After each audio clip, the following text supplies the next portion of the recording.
5 coisas que os pacientes têm dificuldade de falar na terapia, mas que são muito importantes. Oi, eu me chamo Ana, eu sou psicóloga e tem tantas coisas que a gente tem dificuldade de falar no dia a dia porque a gente acha que vai ser julgado, porque foi ensinado pra gente que eram coisas certas, erradas, e a gente vai se privando de falar nesses assuntos. Coisas essas que quando a gente vai pra terapia, por mais que a gente saiba que ele é um lugar seguro, que tem o sigilo, que a gente pode falar do que a gente quiser, a gente tem dificuldade mesmo assim. Porque a gente foi tão condicionado a não falar sobre essas coisas que até nesse espaço seguro, às vezes é difícil de falar. Mas eu queria refletir aqui com vocês sobre quais são as implicações da gente poder falar sobre essas coisas. Porque assim, quem sabe que na sua terapia você consiga falar disso com mais abertura. A primeira é a traição, porque no senso comum a gente vê a traição de uma forma moralista, ou é certo ou errado. Mas na terapia não é a nossa função olhar para o certo e para o errado, mas para a função desse comportamento. Por que a pessoa precisou trair? Será que isso revela uma falta de habilidade da pessoa em conversar com o parceiro e esclarecer o que estava incomodando?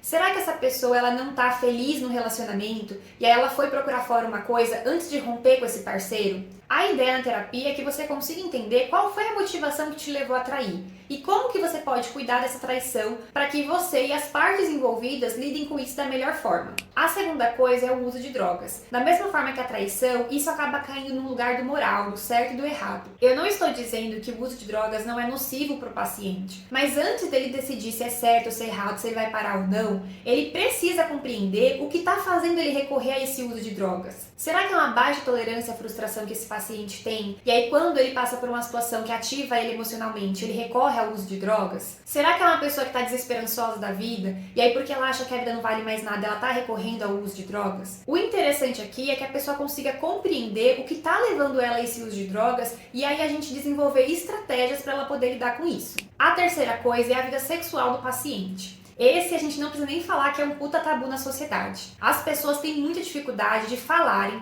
e até de viverem o sexo de uma forma livre. E algumas coisas acabam caindo tanto no tabu para esse paciente que ele não se permite nem falar, nem fazer e nem dividir com o parceiro os desejos que ele tem. Ele vai reprimindo tudo e isso vai criando sintoma na vida da pessoa. Às vezes ela vai começar a desenvolver algum tipo de comportamento que mais prejudica ela do que ajuda a vida sexual dela. Então o interessante aqui é a gente trabalhar esses pensamentos rígidos que a pessoa tem a respeito do sexo, porque isso é muito reforçado socialmente, para a gente poder ir libertando essa pessoa para falar do sexo da forma como ele é. Uma coisa natural, que ele pode dividir ali na intimidade dele com a parceira ou com o parceiro, e entender o que dá prazer para ele, como que ele pode explorar essa vida sexual para que seja menos repressivo e mais libertador. O quarto é sobre emoções ditas erradas. Então, inveja, ciúmes, rancor, raiva, ódio. O paciente muitas vezes não tem com quem dividir essas emoções, porque uma vez que a gente sinta, é tão difícil a gente assumir pra gente que a gente tá sentindo, quem dirá para um outro. Então, muitas vezes a terapia é o espaço que a pessoa tem para falar sobre isso. E eu percebo que muitos pacientes têm dificuldade de verbalizarem o que eles sentem. Mas se você não se permite falar, como que você vai entender o que está acontecendo com você para então trabalhar essa emoção?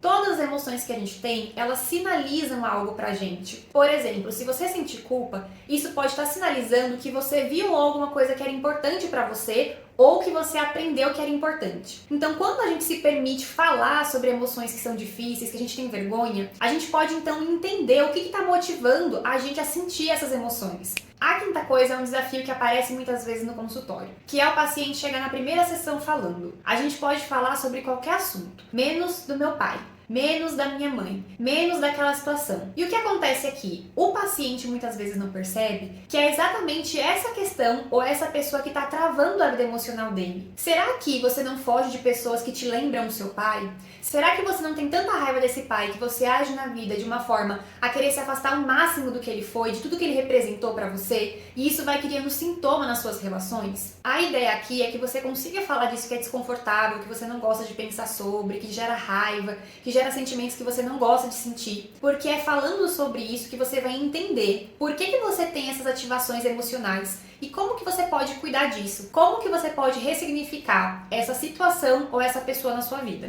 Essas são as 5 coisas que eu percebo que os pacientes têm mais dificuldade em falar. Mas exatamente por isso ser tão difícil de ser dito na vida real, no cotidiano, que a terapia é um espaço para você poder falar sobre isso. E eu sei que a gente foi muito condicionado a ter medo de falar sobre essas coisas, mas se você não se permitir fazer uso desse espaço para poder falar sobre o que é difícil, você vai continuar refém dessas coisas que te aprisionam. É isso, um beijo e a gente se vê amanhã.